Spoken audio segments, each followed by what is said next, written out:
English language teaching. Under the covers.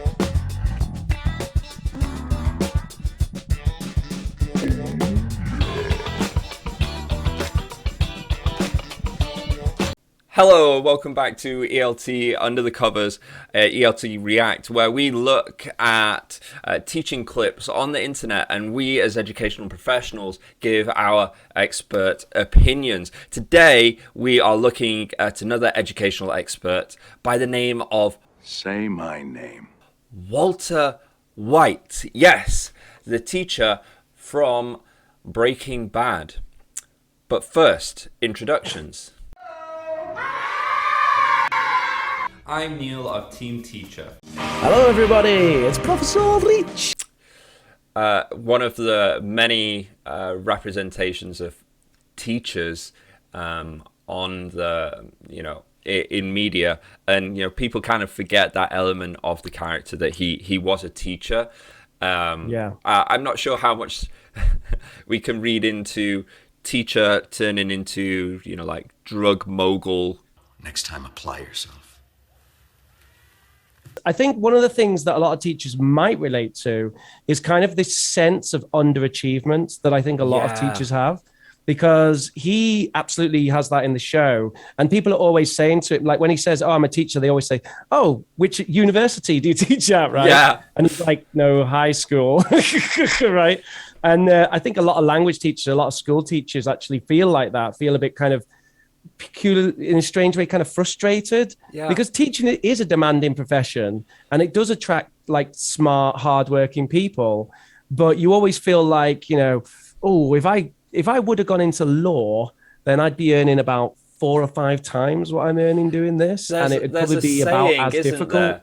That it's like if it's something along, and I'm butchering it, but it's something along the line: if you can't teach.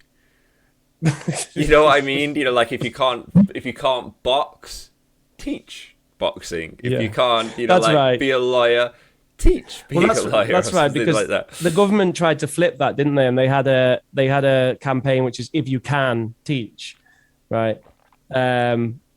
So they flipped that. But yeah, you're right. I'm not sure if I quite agree with that, but as being a teacher, but I think a lot of us do feel that we do feel like, oh, I could be doing a lot more with my life. And it's so negative to think like that, because teaching has so many benefits to so many people. It's very difficult for it to be financially rewarding, and the prestige isn't really there. I think teachers as a collective, it's all, oh, the teachers, oh yes, the teachers are the teachers. But on an individual level, if you're at a party or something, you say, hey, I'm a teacher, unless you can then say, I teach at Oxford, baby, then, they're basically like, all right, okay, see you later, You're goddamn right. Like yourself, I feel for Walter White, but in a way that I feel like maybe he obviously was appreciated a little bit more, both societally and financially. He might not have become this drug lord psychopath that you that's about. True. Well, he always would have been psychopath's a personality thing, isn't it? So I think that would have always remained undiscovered. But without that push towards the dark side, then he might have just stayed a hidden psychopath teaching at a school, and who seemed to actually, he did take pleasure in teaching, and he took pleasure in sort of showing off. Let's dive in, and just so we're clear, when we're watching this, we're watching this and we're kind of giving our thoughts on, we know it's a fictional show, and we're just giving our thoughts of, what kind of would you do if this was actually a real teaching situation, and, like our thoughts on, is it good, is it bad, what would you do, etc. So we're not operating as reviewers. We're not criticizing the TV show. We're giving an educational perspective on if this was a real classroom and what kind of discussion comes out of that, basically. Yeah. Chemistry. It is the study of what? Uh-oh. Anyone? No nomination. Ben. Oh. Chemicals. Chemicals. No. Chemistry is Well, technically, chemistry is the study of matter. But I prefer to see it as the study of change. Now, just think about this. Electrons, they change their energy levels. Molecules change their bonds. Cool. Elements, they combine and change into compounds. Well, that's all of life, right? I mean, it's the constant, it's the cycle, it's solution, dissolution, just over and over and over. It is growth, then decay, then transformation. It is fascinating, really.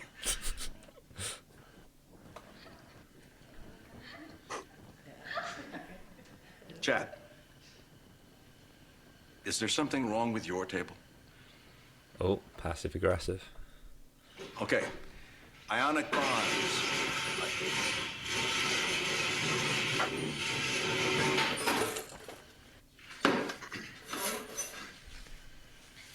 Are you done? Ionic bonds, chapter 6. Wow. Yeah. So it's there definitely are relatable elements there, and I think this kind of way that he's like bouncing around, like he's so excited and he's trying to get the kids into it, and they're looking at the flames like, oh, look at the sparkly bits, and he's like, chemistry, blah blah blah. And as he looking around, he's just seeing the disinterest and the sleepy faces, and just that frustration of. Why is my passion not coming across? I actually think it's something that is more likely to be an experience of newer teachers, actually, because that's when I relate to that. It's when I didn't have my full bag of pedagogical tricks. Mm-hmm. So it did feel like I was pulling teeth, and it did feel like I was kind of jumping around a bit to try and like somehow get my energy into the students in the room. Yeah. And I can relate to it in that case. And I think that is actually likely to happen as well in certain high school environments where they don't perhaps have a very devoted CPD program, which focuses on pedagogy. I mean, I don't know if they have that stuff these days, but certainly in my comprehensive school days when I was at school, I don't think they did then. Because could you give us a brief explanation of CPD? So CPD, continued professional development. So that would involve normally some kind of peer observation program where you'll be getting observed and getting some feedback from someone. You observe other teachers, and sometimes you give them feedback, or at least make notes on things that you like about the way that they do things. So observational stuff, and then you've got inset training sessions. So this is kind of like it's kind of like a meeting where someone kind of presents an idea, focuses on one element of teaching, like error correction or like pronunciation activities, or drilling was one of the best ones I went to, one that was just a whole hour on like drilling and bits and bobs of how to do it well. But it's a bit more interactive than that. Like there's a bit more discussion and input from the teachers as well as the teacher who's presenting. So, inset training. And then you can also have other parts of CPD, which would be like actual certificates, actual development programs. What do they call them? Projects, action research projects. So action research is where you do kind of a smallish developmental research project at work. So, for example, you might want to look at a certain kind of error correction in the classroom, and you want to do it like an action research project. Then you're going to have to get some sort of feedback from the students to find out how effective that intervention has been in the classroom. Right. So you might test out different error correction techniques and see which one seems to be the most effective for the students. And then that's a bit of action research. So that's part of CPD as well, because that plays into your development, your knowledge, and is also a way of kind of developing the pedagogy of the institution that you're working at. Okay. So that's CPD. And I think it is quite likely that a random high school in the US won't have CPD. Like, as I was just saying, when you asked the question, when I was at school, I don't remember any of my teachers ever being observed. And if I never saw that, in all the years I was at school, then it can't have been happening that regularly, right? So I don't know if it's happening now, but it should be, because observation is a massive part of development. Without observation, without observing and being observed, there is almost no way that you can become a good teacher unless you're really, really, really good at reflection and introspection, and maybe you're videoing your classes and then watching them yourself.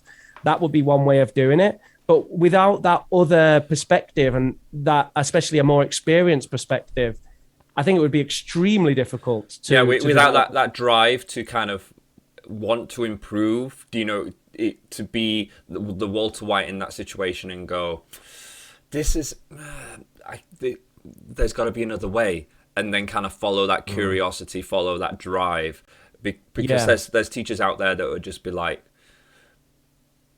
no, that's how their classes are for their entire length of their career. And absolutely, they'll just put the blame on the students or something like that, or the institution or whatever. Yep. And that there's always you always have to consider what you can do, what is under your control, and to kind of maximize your input into that. There's a phrase, isn't there, that's like give yourself the ability to know what you can and can't control, and the wisdom to know the difference between the two. So I can't remember what it is, but having that that reflection of going, and the lack of ego to go, I can improve on this, to also being able to differentiate between, this is definitely not me, or I've taken care of all the things that I can in that realm, and everything else is outside of me, and I'll just have to deal with the situation as it is. And I think in that particular classroom clip, there's a lot under his control, and he could have done a lot of things differently. Definitely. Yeah. I think one of the problems arising out of what you were just saying as well is, if CPD if you don't hit it early in someone's teaching career, let's say you go the first 5 years without having any CPD, and then you change institution, or even you stay at the same institution, but let's say that the government says, oh, we need to get some CPD going on in our high schools, and suddenly now they're talking about observation, then already at that stage, you're going to be like, I've been teaching for 6 years, and you're going to send someone in to watch my class. What's all that about? And then after 10 years, it'll be worse. And after 20 years, that's it, isn't it? If you have someone who hasn't had to go through regular observations, they'll probably just say something like, look, I did my PGCE 10 years ago, and someone observed me then, so why do they need to observe me now? Yeah. And people, and it would easily get very defensive, so it's important to establish that kind of development early on, I think, as early on as you can. Because I remember, man, I had this when I'd been teaching for 2 years. I was very resistant to taking the CELTA, because I was like, I've been teaching for 2 years. I don't need the 2 years. I'd never been observed, actually. Do you see this collar? I flipped this collar. That means I'm a pro. I did, actually. I got observed for 5 minutes at International House, which shouldn't have hired me without a CELTA anyway, but they were a terrible institution in Valencia, and I hope that they have closed down by now, to be perfectly honest. So I don't know if they have. But anyway, that was the only time that I'd been observed. It was just a 5-minute observation. There wasn't even a proper observation form, and there wasn't any. The feedback was very, very, very basic. Actually, it was clearly someone who didn't really know. I don't know how much experience they had teaching, but anyway, I didn't make a lot of it, and I was just whatever about that. And then I did the CELTA, obviously. And then even after doing the CELTA, I think I still had a bit of an attitude, a bit of kind of a chip on my shoulder about being observed. I saw it very much as an evaluative process. I always felt it was like someone stepping in to make sure I wasn't doing a shit job. Mm-hmm. And that really shouldn't be the focus of an observation. The observation is there to help you develop as a teacher, regardless. It shouldn't be like going in and being like, "Oh, that teacher is shit," you know, or go in and then, you know, give someone a what's a polite way of saying this? I don't know, make someone feel really good about themselves and how great their lesson is. Yeah. It's about offering pointers in any respect. You know, if you go and observe a class and you can't find anywhere to improve, then that's almost the place where it becomes sort of pointless, you know? Yeah, So the observations way I are there see to... it is like, you know, in science, when you do your experiments, you put together your kind of thesis, and then you kind of put it in journals, and then all your peers come and they evaluate it and say, yeah, this part sucks, this part doesn't suck. You know, I see elements where this is a little bit too loose, can you tighten it up there? And then they'll go back and do the experiment again, and it's kind of, you know, it's kind of like the scientific process. I see it in the same way with teaching, where it's just, except you are the experiment and you are kind of being aided by your peers to, you know, become a better teacher, really. That's how it should be framed, but often, as you mentioned, it kind of doesn't feel that way because it's attacking who you are, ego-wise. Well, this is the other thing as well. I think that a good observer should always really be making reference to the students, if possible. It's not all, might not always be possible, but the vast majority of time, the observer should be there looking at what's happening with the students. Are the students paying attention? Do they seem to understand? You know, and then there are questions like, you know, do I know they understood? Like, did the teacher ask something that allowed me to know that they understood? You know, that kind of thing. If you get an observer who comes in and says, oh, you shouldn't do that because it has this effect, and they don't give you justification for it, then it just feels like an attack. And I've had that as well, where someone criticized the way that I observed, the way that I monitored. They said, because I'm, you know, kind of a big guy and I kind of loom over, and they were like, you know, it can like scare the students or something. And they were like saying that I should like get further back from the table. You know, they were like, oh, you can hear from a distance. You can just sit there and hear. And the thing is, they didn't say like, oh, the students looked bothered by it or, you know, anything like that, because I know they couldn't say that, because I know my students and I knew that they weren't bothered by it. So this was just someone who just didn't like the way that I was monitoring. Yeah. And off the, you know, someone maybe had told them at some point because they'd done it in a class and it had bothered a student or whatever, and they were just giving it as like, this is the way to do it. And I'm sorry, but that's not how teacher works. With teaching, it's not the way to do it. There's many different ways of doing it, and you need to make reference to the students in every case. I've seen people do monitoring all kinds of different ways. There's people who actually go and sit at the table. In fact, that's something else I got criticized for, actually, by the same person who observed me in a different class where I did sit at the table with primary students while they were kind of chatting, and I kind of joined in and chatted with them and stuff.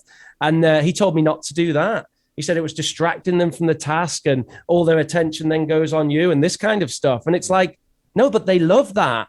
And they carry on. And when I leave, they carry on again. But I couldn't say this to him because he was quite senior to me in the organization. So I just had to nod my head and go, And, you know, it was an uncomfortable situation to be in. So you can have bad observations and good observations. I'm a bit wary of saying this now because if anyone's watching out there who hasn't been in an observation culture, then they're now going to be thinking, oh God, I don't want anyone to observe me and start saying stuff like that. That isn't how it should be. The fact is that he wasn't doing his job well, and he wasn't good at giving feedback. And I don't think I ever got any useful feedback from him. Actually, that's a lie. I did get one piece of feedback that was good. So you can, you know, but you can get really good people. You can get so much.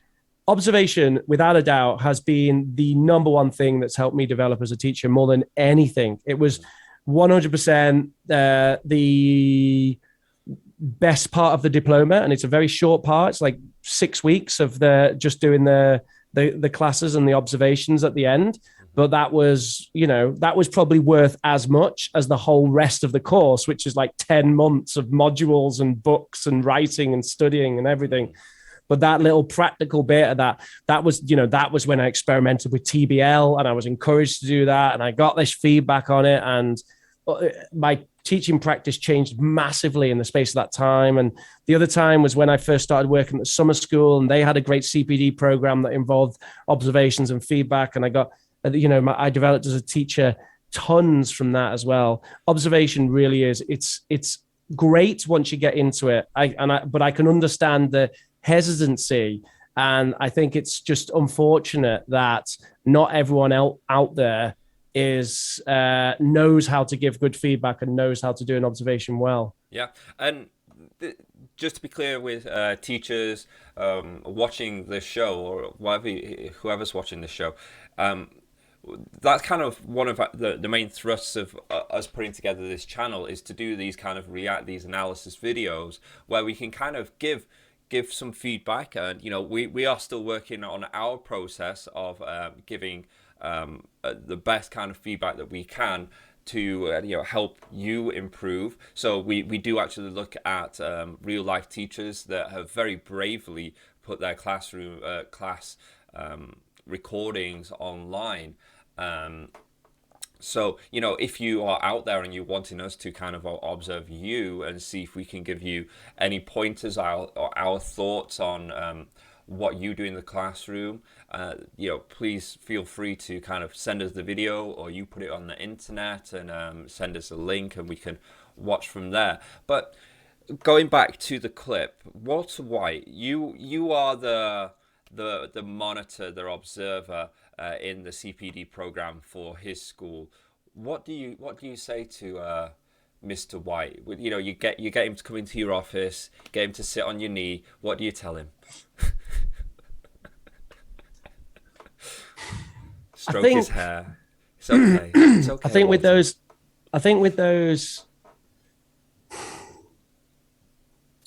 First of all, I hate the setup of the classroom, and I realize it is quite common in a high school environment, but the rows of desks just doesn't do it for me. And maybe it's the communicative language teacher background, but I know that there are options in a science classroom.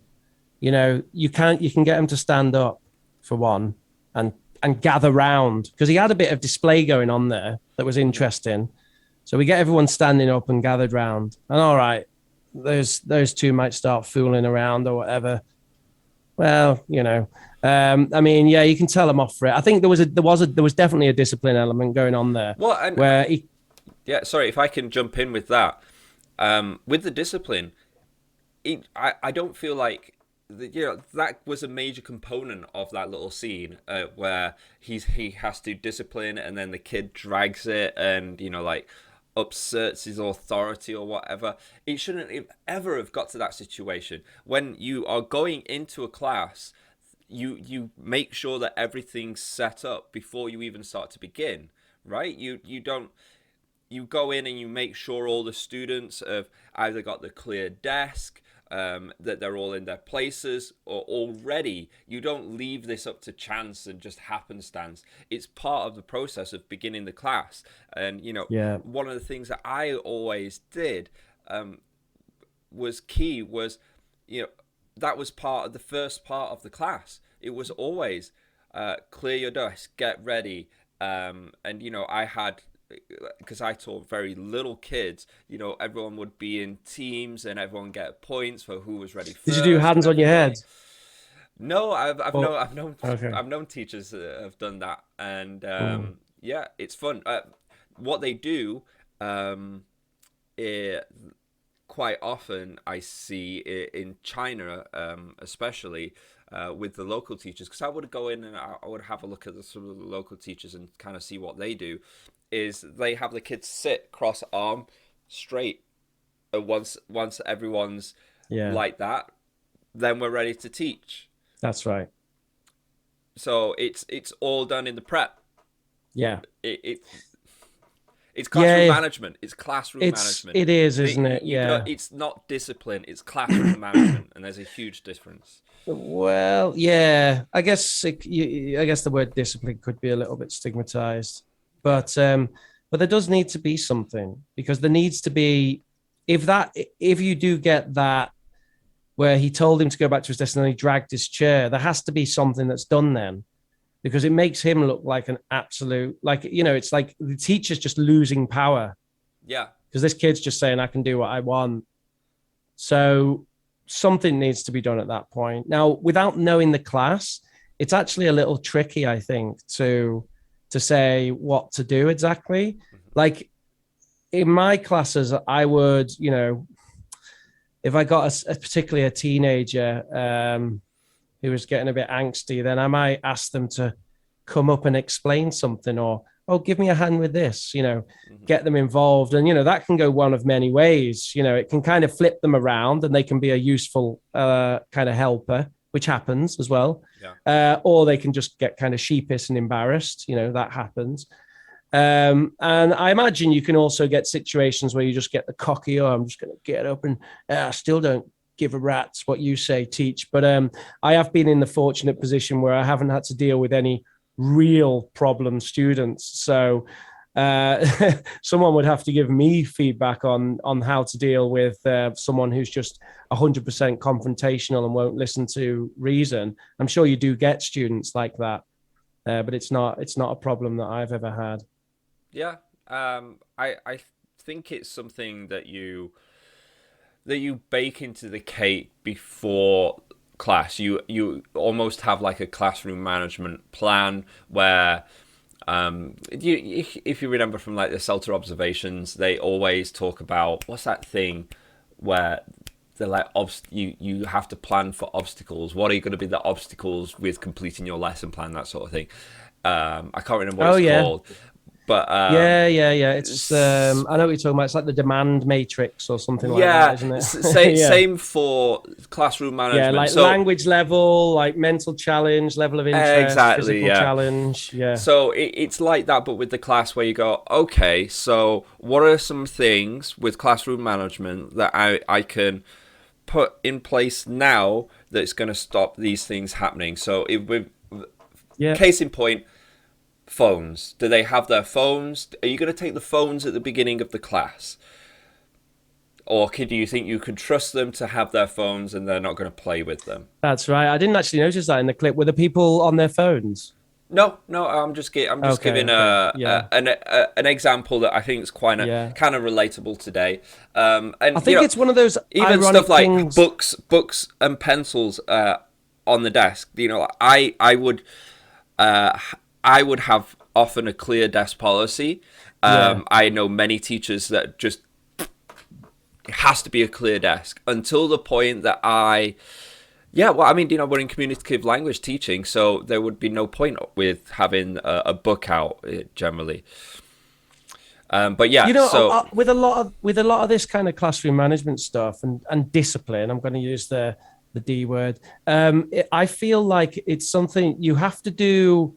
You have to do the extreme thing once just to know it's an option. So if we consider taking the phones, for example, to be like the most extreme thing you can do with a phone, really, because you can take the phones, you can have no phones out, so you can have your phone but it's away, you can, and then or you can even have the phones out but don't use them for anything but English. So there's like levels of it, isn't there?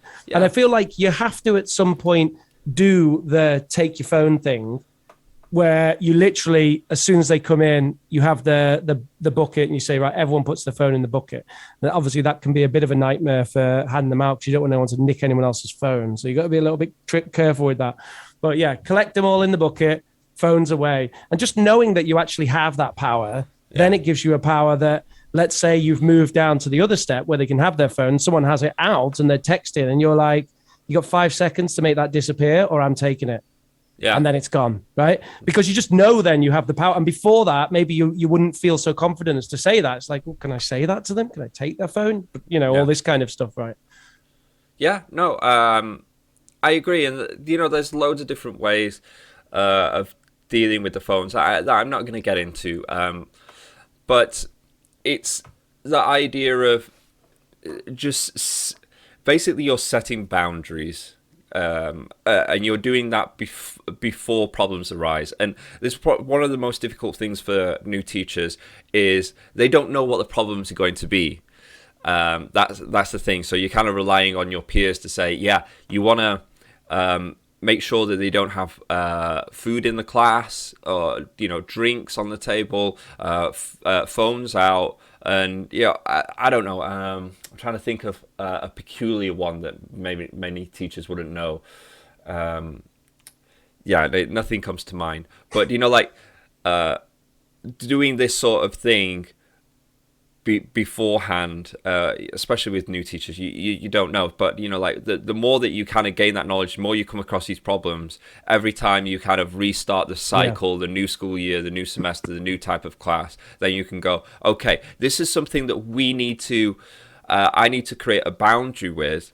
And when you get very good at doing this, is you can then start integrating it into your class of like, okay, these are things that we need to talk about, and we make a group plan of phones.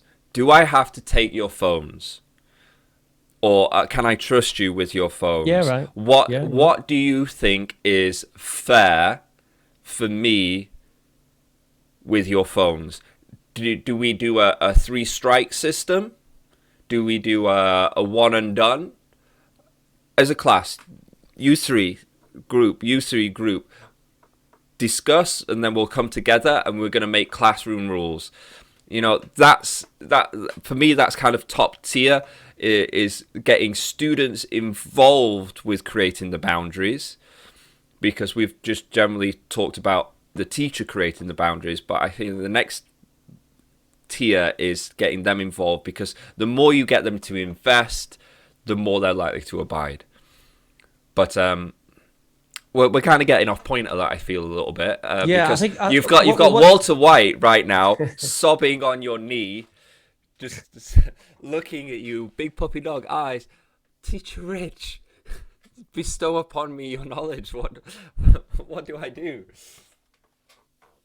Well, I think it was on point, because it was an issue. So the classroom management thing was something to be said. Oh, yeah. What you were just talking about was a behavioural contract, is what we used to call it at the British Council. Yeah. You get them to draw a behavioural contract at the start. You have a few guidelines for them, which basically they just go along with all the things that you suggest. And then occasionally you can suggest a few extra things as well. And that does take, you're right, that the first time you try it tends to be a bit of a mess, and then the next time you try it, it's better, and that's just experience over time, isn't it? So anyway, the classroom manager thing was a big deal, so that's worthwhile. Then I think the position, the seating, for that demonstration, get them, because you notice what you did have is you had heads on desks, and that's not good. And the thing is, you can't have a head on a desk if there's no desk. So if you get them to stand up, then you're not going to get heads on desks, right? Or you do it your way, classroom management, establish the rules, no heads on desks, clear desk policy, get your arms off the desk, whatever your rules are, whatever you choose them to be. I to be honest, don't mind a little bit of arms on desks and stuff like that. But when you have a head, when it's like that stuff, that's ridiculous, and it's low level. Things to deal with as well. There's this. There was this study where they followed around a bunch of judges. I think it was in New York. And they were trying to get a rough idea of patterns of, how fair, when are they going to say guilty, not guilty? I'm being reductive here, but when they're saying guilty or not guilty, and what they found was these judges basically, after the morning, they would make really good judgments. They seem fair, balanced when all these the peers review their judgments and stuff. But then in that afternoon, it kind of just it dropped off after lunch, and they would just kind of default into saying no, and the researchers basically came to the conclusion it was after eating there was like a lull, like I don't know, a carb coma or whatever. And I noticed that with some of my kids in the afternoons, they would just like they had their head on the desk and stuff. So with my afternoon classes, I would always make sure to have one of the first activities to be an energizer, a warmer, or something like that. And normally, and actually, I did that for all my classes because I've got little kids, so I want them to kind of like burn off a little bit of energy before I cool them down and kind of get into new lexi or whatever I'm doing. So, I would just have the song from the previous class, or basically that, and we would just kind of get up and be like, straight in. Do you remember this song? Okay, here we go. Blah blah blah blah blah blah blah. And and then they've got their energy back until and then it gets me through my class, and then the next teacher they can deal with the further reduction of energy, but what have you. Yeah, that's exactly what I was thinking, man. And yeah, that 100%. They needed an energizer, and he kind of partly did it with his colorful flame stuff. That was an element of but there needed to be something else, didn't there? So I really like that. It was engaging. It was, but it was just it was a one-trick pony, wasn't it? And it's like, whoa, and it's gone. So I think that needs to be taken to another level, didn't it? Like, this is magnesium, this is sodium. So what happens if we do them both together? That one was purple, that one was blue. What do you think? There needs to be an extra level of engagement. So it very much came across like a teacher who wanted the class to be interested, and had basically had this idea when they were sitting at home planning the class. They're probably like in his head, because I doubt he had a lesson plan, probably just going, I'll get out the colored things and I'll have the Bunsen burner and that'll get them going, But that was it. The idea ended there. And we actually see that happen in the clip, because he sort of trails off, doesn't he? And just starts kind of stammering to himself about how fascinating chemistry is. So it's like there needed to be some other step there. There needed to be an activity, really, that involved that. Okay, now everyone get your Bunsen burner out, or I don't know, whatever, So yeah, there needed to be something else rather than just trailing off, and then you've got the disruption, and then, well, it doesn't really go well from there. And there is a lot in that clip as well of just him talking, it was a short clip, I guess, but also we do talk about teacher talk time, don't we? Sage on a stage. You get the feeling that it was all Sage on a stage. He's the expert with the PhD in chemistry. So yeah, interaction, energization, classroom management, and an activity that brings it all together somehow. Even if the school has a policy where the kids can't use Bunsen burners, I don't know what the rules are these days, then there's another way of doing it. There's imitation stuff, isn't there? You can get pieces. It depends what you're actually trying to teach them. That was the thing. That was the other thing that I was going to talk about. He was just giving like a broad lecture on chemistry. So it's like, well, what was the main thrust? Because it seemed the main thrust of it was he wanted to talk about change. So I'm presuming that there's a specific section in chemistry curriculum where you deal with change of components. So like there would be there must be some experiment where that you can recreate that maybe doesn't involve fire that students can kind of make changes themselves. For example, what I would be thinking just off the top of my head, and I am no chemistry guy, my sciences, I think I got a C or something like that at school, but something like pH levels, you've got the paper that's going to be pretty cheap. Why is this why you dip it in some Coke? Why does this go this color? Why does this go that color? Even colors, combining colors, you change them and it becomes new colors. Why do they? I don't know. Something like that. Something that they can do in small groups where they get to see and make those changes, and then you get to prompt them and ask them through a discovery process why they think that is. But yeah, I agree. Yeah, that completely. sounds perfectly reasonable. It's like you say, if it's a general introduction to chemistry and you want to get their attention, sure, there's a million and one things you can do. At our school, actually, we were allowed to use Bunsen burners, and I set the wall on fire. Yep, Why I am set I the not wall on fire. surprised? Now, well, I mean, back then, obviously, the regulations were a little bit different. I think these days they probably wouldn't have a paper display on a wall in a science classroom with Bunsen burners. So you could argue that it wasn't necessarily my fault, but yeah, I put the Bunsen burner against the wall and it set the wall on fire, and everyone got very excited for a moment, and the chemistry teacher just come out and just boom, put it out with his arm. Oh, really? And it was That's just badass. like, yeah. Well, he had the lab coat on. And I think that's kind of fire retardant, but just like boom, and it was gone. And I think everyone got a bit disappointed with that because they were kind of hoping that it was going to be fire bell going Rich on. was gonna whip it out and pee on it to put it out. Yeah, that's what everyone Yeah, was yeah. hoping I for. didn't even get much of a bollocking for that. I think he realized that I was completely distraught by the fact that it happened anyway. So, yeah, there you go. Set the wall on fire. Yeah.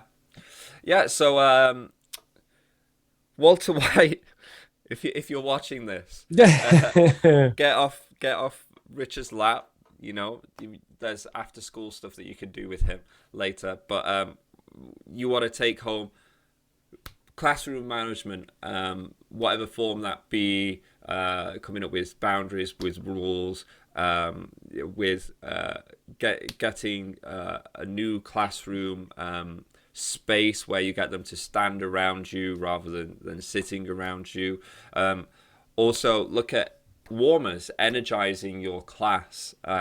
If you see them, with their head down, can you think of an activity that can get them up, get them stretching? It doesn't really have to be even related to chemistry. Just kind of get them, I don't know, moving around as much as you can. And then also look to not just have so much teacher talk time, but ways for them to discover what you've discovered in preferably group settings that you can then consolidate into larger class discussions.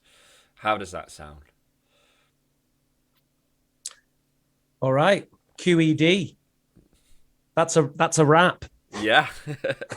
Well, I've been Ship Neil it. of Team Teacher. If you want to see more of my stuff, go to teamteacherchina.com. You can download and use our PowerPoint materials instantly in your classroom. We have a YouTube channel, Team Teacher China, where we take those materials and show them how to use them. Team Teacher English, where I take those materials, put them in self-study videos, and Team Teacher Baby, where I kind of go over my experiences parenting with using my teacher powers, and Professor Rich. And you can send me money at professorrich@gmail.com. And that's it. That's it. You can check out my YouTube channel, youtube.com/Professor Rich. You can do a YouTube search for POG space UK for all of your PC gaming news and content. And you can get in touch with us quite easily if you would like to contribute anything to our show. eltunderthecovers@gmail.com. We have a LinkedIn page. We've got a Facebook page. We're on all the social media. We've got an Instagram account that Neil posts spicy memes. We should plug that more. Posts spicy teaching memes. You want to show off some spicy teaching memes to impress your teaching buddies and climb your way up the social hierarchy of the teacher's room. Become a meme lord. Yeah, exactly. What is it? What's our Instagram account? ELT Under the Covers. ELT Under the Covers on Instagram for the dankest, spiciest teaching memes you've ever seen. Okay. Thanks for watching. Leave a comment, like, and subscribe. Bye-bye.